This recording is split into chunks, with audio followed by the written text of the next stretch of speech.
भूया शुभानि संभवतु। सबसे पहले पूजा का क्रम समझ लेते हैं, क्योंकि जब जानेंगे किसी को तभी उससे प्रेम होता है, बिना जाने किसी से प्रेम नहीं होता है। तो भगवान को जब हम जान लेंगे हम किसका पूजन कर रहे हैं, किस लिए कर रहे हैं, क्यों कर रहे हैं, कहाँ कर रहे हैं, तो उनसे हमारा प्रेम हो जाएगा, पूजन में हमारा मन लगेगा। तो सबसे पहले आप यहाँ बैठे, बैठ करके आपने मांगलिक श्लोकों का श्रवण किया। जो भी हम पूजा करने जा रहे हैं उस पूजा में मंगल हो अमंगल ना हो, उसके लिए भगवान लक्ष्मी नारायण का आपने ध्यान किया। अब मंगल कैसे हो? बिना गुरु कृपा के जो है आदमी पार नहीं हो सकता है।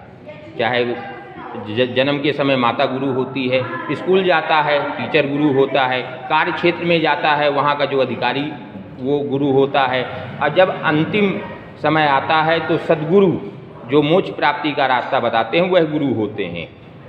तो आपने गुरु वंदना की। गुरु वंदना करने के पश्चात जो है आपके ऊपर जल छिड़का गया। शरीर की शुद्धि जो है स्नान करने से होती है, अंतःकरण की शुद्धि भगवान का नाम लेने से या प्राणायाम करने से होती है।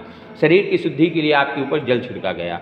जो भी कीटाणु वगैरह हैं, किसी से स्पर्श हो गया हो अशुद्ध अवस्था में तो हमारी शुद्धि हो जाए, क्योंकि देवम भूत्वा देवम विजेत, देवता बन करके ही देवता की पूजा करने के अधिकारी हैं। अगर हम अशुद्ध हैं तो हम देव पूजन के अधिकारी नहीं हैं। तो शरीर शुद्धि के लिए आपके ऊपर जल छिड़का गया। इसके पश्चात भगवान नारायण का नाम लेकर के आपको जल पिलाया गया। बाहर से आप शुद्ध हो गए स्नान करने से, अंदर की जो अशुद्धि है वह कैसे दूर हो? तो भगवान नारायण का नाम लेकर गंगा जल मिश्रित जल को आपको पिलाया गया कि अंतःकरण के जो हमारे विकार हैं वह नष्ट हो जाएं। इसके पश्चात आपने पवित्री पहनी। सोना चांदी या पूसा की पवित्री जो है रिंग फिंगर में पहनी जाती है। उससे क्या होता है? गुरुत्वाकर्षण बल के कारण पृथ्वी जो है हमारी, जो हमको पॉजिटिव ऊर्जा मिल रही है मंत्रों द्वारा, वह ऊर्जा को खींच लेती है। उसके लिए नीचे आसन होना चाहिए और हाथ में पवित्री होना चाहिए। बार बार हाथ नीचे लगता है तो हमारी शक्ति चली जाएगी, तो हमको जो एनर्जी मिल रही है वो एनर्जी हमको नहीं मिल पाएगी। तो इसके लिए पवित्री पहने, सोना चांदी या कुशा। ये कुशा भगवान विष्णु का स्वरूप होता है, कुशा की पवित्री आपने पहनी। इसके बाद देवम भूत्वा देवम विजेत तिलक लगाया। आज्ञा चक्र जागृत करने के लिए यहाँ पर आज्ञा चक्र होता है। ठीक है, हमको जो निर्देश मिल रहे हैं पूजन करने के, वह निर्देश हमारे आज्ञा चक्र जो है ले करके हमारे हाथों से क्रियान्वित करवाए। इसके लिए जो है आपने तिलक लगाया। दूसरी बात यह भी है कि मस्तक हमारा शीतल रहे, किसी इधर उधर मस्तक भटके ना, हम जिस कार्य के लिए बैठे हैं वही कार्य में हमारा मन लगे। इसके पश्चात आपने पृथ्वी का पूजन किया। हम जो भी कार्य करते हैं पृथ्वी पर रहकर करते हैं। क्षमा की देवी होती है, सबसे पहले माता का ही स्थान होता है, तुमेव माता। तो पृथ्वी हमारी माता है, विष्णु हमारे पिता है आध्यात्म के क्षेत्र में। ठीक, हमने पृथ्वी माता का जो है पूजन किया। पृथ्वी माता का पूजन करने के पश्चात 10 दिशाओं से इस क्षेत्र को रक्षित करने के लिए, पूजा में किसी प्रकार का विघ्न ना पड़े, हमारी पूजा निर्विघ्न संपन्न हो, इसके लिए जो 10 दिशाओं में देवता होते, पूरब पश्चिम उत्तर दक्षिण, 4 उनके कोने और आकाश और पृथ्वी, यह 10 दिशाएं होती हैं। इन देवताओं का आपने पीली सरसों से पूजन किया। वैसे मंदिर प्रांगण में किसी भी प्रकार का अरिष्ट नहीं होता है, लेकिन फिर भी पूजन का एक क्रम है, उस क्रम को जो है करना चाहिए। तो आपने पीली सरसों छोड़ी। इसके पश्चात आपने जो है जल के देवता वरुण का पूजन किया। जिस जल से हम भगवान का पूजन करने जा रहे हैं वह जल शुद्ध है कि नहीं है? नहीं है तो गंगा आदि नदियों का आवाहन करके, चारों वेदों का आवाहन करके उस जल को शुद्ध किया गया। उस शुद्ध जल से हमने प्रत्यक्ष देवता भगवान सूर्य नारायण को अर्घ्य दिया, उनको नमस्कार किया। इसके पश्चात हमने दीपक जलाया, दीपक का पूजन किया। जन्म से लेकर के मृत्यु पर्यंत अग्नि का साथ रहता है, अंत में यह शरीर अग्नि में ही विलीन हो जाता है। दिन में सूर्य के प्रकाश के रूप में, रात्रि में चंद्रमा के प्रकाश के रूप में, आजकल भौतिक युग में जो है लाइट के रूप में, गैस के रूप में, निरंतर हमको अग्नि की आवश्यकता पड़ती है। और अग्नि ही हमारे कर्मों की साक्षी होती है। मान लीजिए कि अगर कोई हमसे पूछे कि हमने ये पूजा की है तो किसके सानिध्य में की है, गवाही कौन है? तो गवाह हमारे जो है अग्नि देवता है। दिन में हमारे सूर्य हैं, साथ में जो अग्नि जल रही है वह है, तो ये हमारे कर्म के साक्षी हैं। इसके साथ ही आपने क्षेत्र के देवता बटुक भैरव का पूजन किया। हर क्षेत्र का एक कोतवाल होता है, जैसे हर क्षेत्र में एक दरोगा होता है, तो ऐसे ही हर आध्यात्मिक क्षेत्र में एक कोतवाल होता है। कोतवाल भैरव जी होते हैं। तो यहाँ दिल्ली के जो कोतवाल हैं हमने उनका पूजन किया। यहाँ पुराने किले में बैठते हैं दिल्ली के कोतवाल। अब यहाँ से उठ करके वहाँ जाने में, पूजा करने में समय लगेगा, फिर यहाँ आकर के हमने यहीं से उनका नाम लेकर के पूजन किया, बटुक भैरव का पूजन किया। इसके पश्चात आकाश रूपी घंटा का पूजन किया, वायु रूपी शंख का पूजन किया। इस तरह हमारा शरीर जो 5 तत्वों से बन करके मिला है, पृथ्वी है, जल है, अग्नि है, वायु है, आकाश है, हमने पांचों का पूजन किया।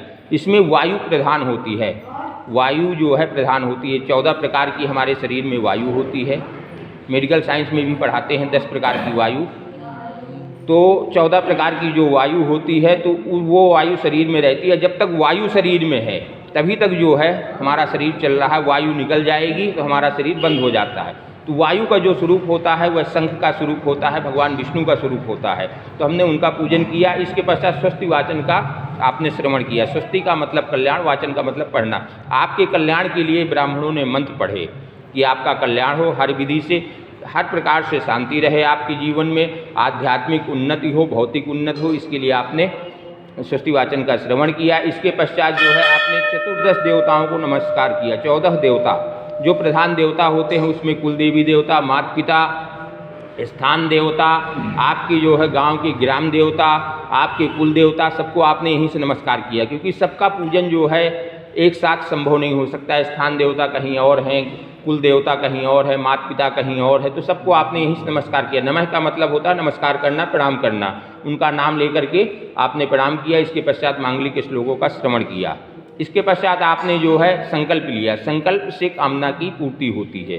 संकल्प में आपने अपना नाम बोला, गोत्र बोला, स्थान बोला। हम मंगलापुरी में, दिल्ली में, भारत देश में भगवान शिव जी के सामने जो है बैठ कर के पूजन कर रहे हैं। किस लिए पूजन कर रहे हैं? कि हमारे शरीर में जो भी विकार है वह नष्ट हो, हमारा कार्य क्षेत्र उत्तरोत्तर उन्नति की ओर प्राप्त हो, हमारे घर में जो पुत्र पौत्र आदि जो भी हैं, संतान हैं, उनमें किसी प्रकार की जो है बाधा ना उत्पन्न हो, वह निरंतर आगे बढ़ते रहें। और विशेषतया जो विशेष पूजा आज हम कर रहे हैं, आप अपने पिता की आत्म कल्याण के लिए कर रहे हैं, उनको सद्गति की प्राप्ति के लिए कर रहे हैं, साथ में समस्त पूर्वजों का कल्याण हो। इसके लिए आप क्या कर रहे हैं? गीता का पाठ ब्राह्मण करेंगे, विष्णु सहस्त्र नाम का पाठ करेंगे, पितृ गायत्री का जाप करेंगे, हवन करेंगे।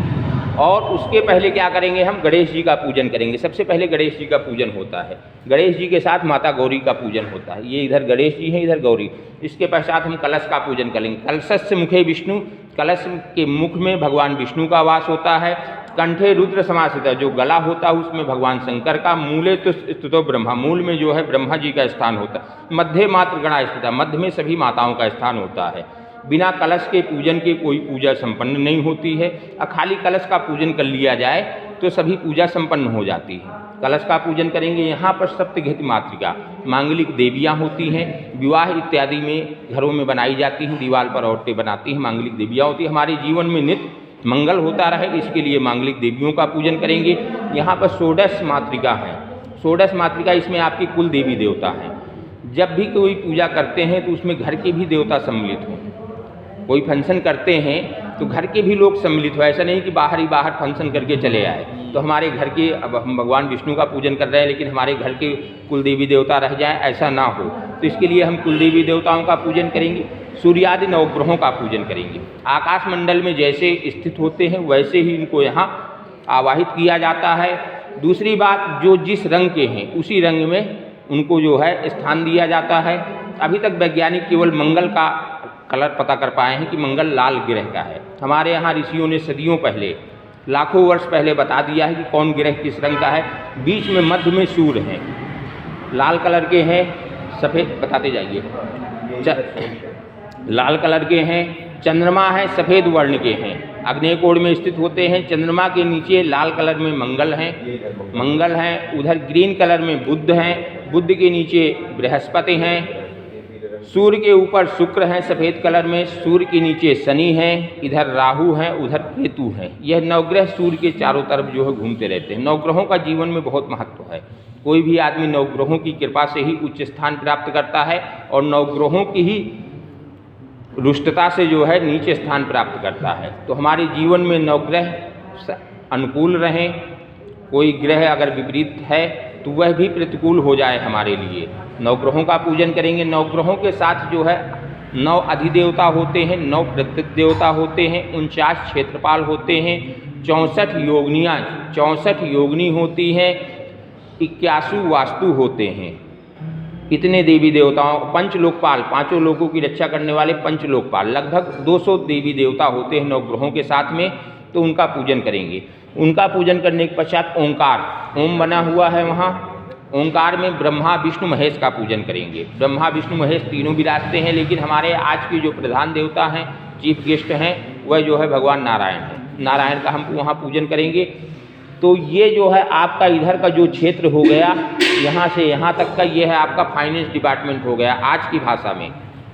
आज की भाषा में ये फाइनेंस डिपार्टमेंट हो गया। ये आपका नवग्रहों का जो स्थान हो गया, 200 देवी देवता जो विराजते हैं, ये आपका डिफेंस डिपार्टमेंट हो गया।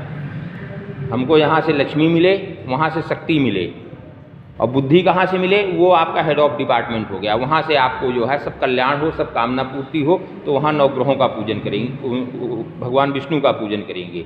तो ये जो है पूजन का क्रम है। पूजन में सबसे पहले भगवान का आवाहन करेंगे, जब भगवान को बुलाएंगे, जब किसी को निमंत्रण दिया जाता है तो चिट्ठी लिखी जाती है। तो हमने चिट्ठी तो पहले ही लिख दी कि हम, ये हमारा नाम गोत्र है और हम जो है इस दिन अपने पिताजी के लिए पूजा के लिए आपको बुलाए हैं।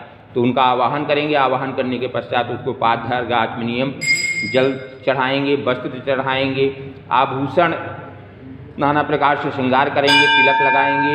इसके पश्चात जो है उनको नैवेद्य अर्पित करेंगे। नैवेद्य अर्पित करके उनको प्रार्थना करेंगे। यह जो है पूजन का क्रम है। पूजन में जो है सबसे पहले हम गणेश जी का पूजन करते हैं, और इसके पश्चात जो है ब्राह्मणों का वरण करके आपका गीता पाठ प्रारंभ करेंगे। बाकी पूजा आगे चलती रहेगी। गणेश जी का ध्यान करेंगे।